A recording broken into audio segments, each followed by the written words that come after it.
What's going on, everybody? Andre here. So today, I wanted to talk to you guys about why I hardly post videos about Texas Chainsaw Massacre and why I don't play Texas Chainsaw that much, at least lately. Before we continue, just gonna throw this up here. This is an opinion. This is just my opinion. Anyways, Texas Chainsaw. It started out strong. Started out great. A game that brought a unique twist to ASIM horror. It was beautiful. But as time went on, we got new content. New changes, as expected. But it's as the old saying goes. You either die a hero, or live long enough to see yourself lose the plot.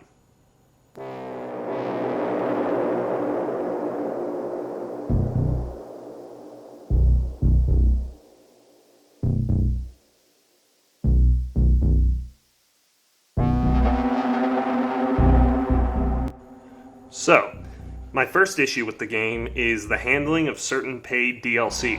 Now, I'm not saying DLC is bad for a game, but oh boy, they didn't think some of these through. With one of them being Danny. When Nancy and Danny were revealed, the player base was eager and excited to try out the new additions to the game. But it didn't take long for players to find out that Danny was busted. And for a period of time, someone loading into a lobby as a Danny would tighten the sphincter of every family player in a 50-mile radius because they knew hell was coming. But they eventually fixed Danny up a bit to the point to where he wasn't as game-breaking. Then they released Hands.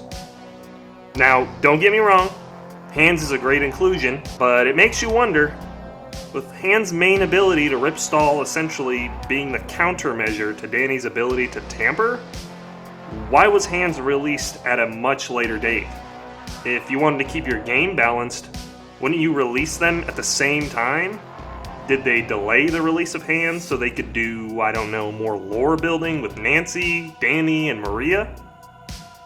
Maybe they couldn't get a hold of Robert Mukes earlier on, or something didn't pan out in time, I don't know. But another issue with the DLC is the only option for players to get new content in the game, aside from maps, is to purchase it. People who have already bought the game, who don't really want to spend more money on optional content, well, I guess you're stuck with the vanilla characters, Jack, because you have no way to get the new characters by any other means other than buying them. New experiences and playstyles locked behind a paywall. So the next stinker of a DLC drop was Bones and Wyatt.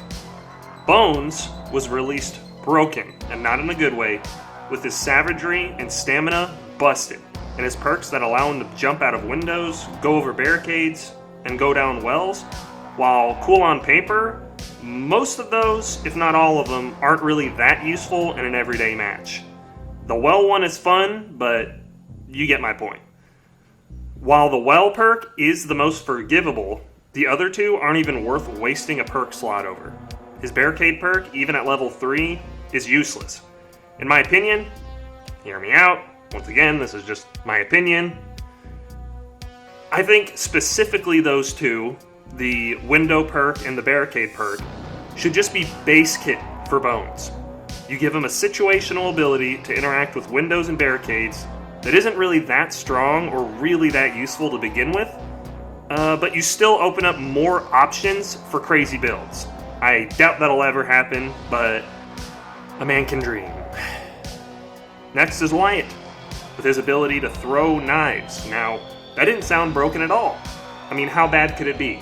Well, boy was I surprised to find out his level 3 skill tree perk would turn his knives into essentially airborne EMPs that can instantly turn off the battery and generator. You know, the timed objectives? The objectives that take time to shut off? This ability alone is a huge issue for the game, and forces most family players to always have a Hands on their team if a Wyatt shows up.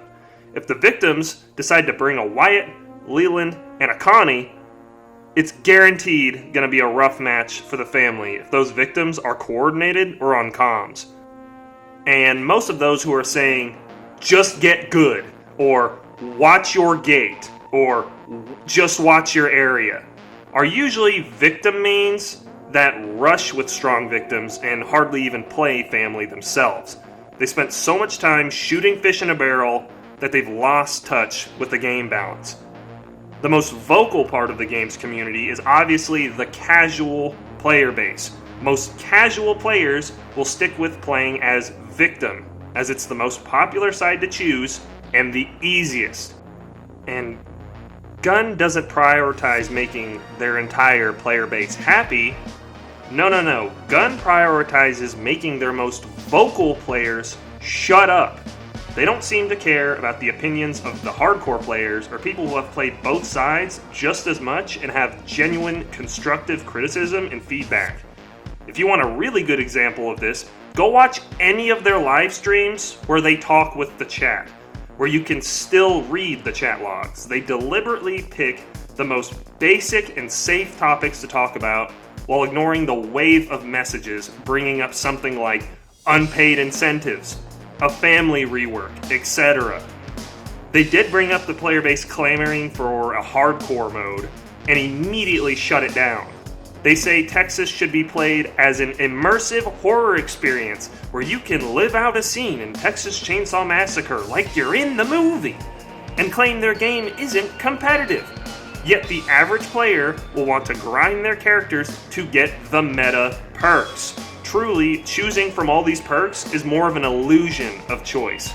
If a victim player knows about perks like Choose Flight or Extra Drip, they're probably not going to run an underutilized perk and decide to go with the meta.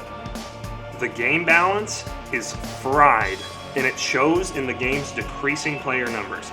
It seems Gun isn't trying to make a game for players, they're making the game for themselves, and that's a surefire way to deter new players, and even make seasoned players, like myself, want to just put the game down.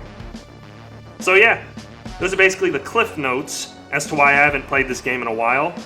I truly loved this game. As someone who's easily exceeded 2,000 hours on Friday the 13th, and hearing Gun was behind it, I was very eager to have Texas Chainsaw be my new favorite horror game.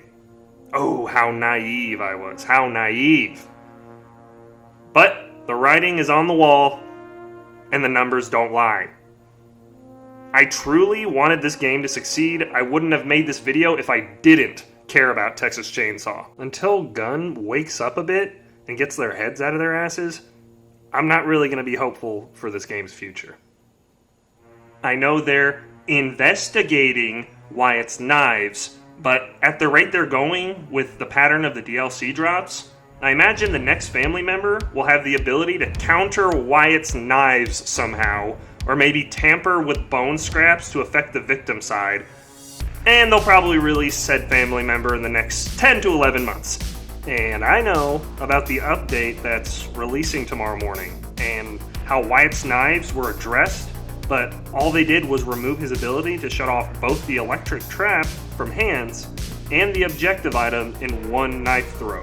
So basically, instead of one knife, it takes two knives to still, shut off an objective immediately in a busted manner. Okay, I guess it only takes two now. So yeah, didn't really fix much there, because I imagine most Wyatts are going to save up their knives for that now. And they're updating Bones' gore bombs to have a bigger blast radius, which I don't know if that's really more effective, because the time of the blast is still very predictable, and other family members in your match who might be in a chase indirectly end up being the ones knocked down on their asses by your traps. So making the radius bigger might be more of a detriment. I don't know. We'll see. They're removing the ability to animation cancel, which is, for example, if you're like Hitchhiker or something, and right when your trap is finished being set, you swing your weapon and it cancels the rest of the animation your character was locked in. So basically saving 2-ish seconds of time doing it, so it's not really busted to begin with. But here we are, so it's like, how do you want us to counter sweaty victims? Like, that's part of the sweat. when you're playing like Hitchhiker at high level. So I don't know. One nice thing I can give credit for in tomorrow's update is that Sunday Best Pack for family. Woo! I love them. Got the family looking clean. Overall, though, there are a lot of fixes coming in tomorrow. So I might jump in to see how things are going, maybe here in the next few days. We'll see. Oh, I almost forgot. Rush Week blows. I played around 50-ish matches when it was still new, and it got boring at around the 10th match. Bullying Johnny just got old real fast. And weirdly enough, despite playing that many matches, haven't loaded in as Johnny a single time. And I've seen the patch notes about Rush Week that are coming in tomorrow, and aside from fixing floating objects and a few bugs here and there, it's still not calling me back in to play it anytime soon. I guess you can call Rush Week Joker 2, because no one is waiting in line to experience that shit. Thanks for coming to my TED Talk. Subscribe if you're cool. Catch you later. A new character coming as victim. His name, Ronnie Coleman, motherfucker. His ability is fuck you, bitch. Ability to kill Leatherface. Don't like it? Eat my ass.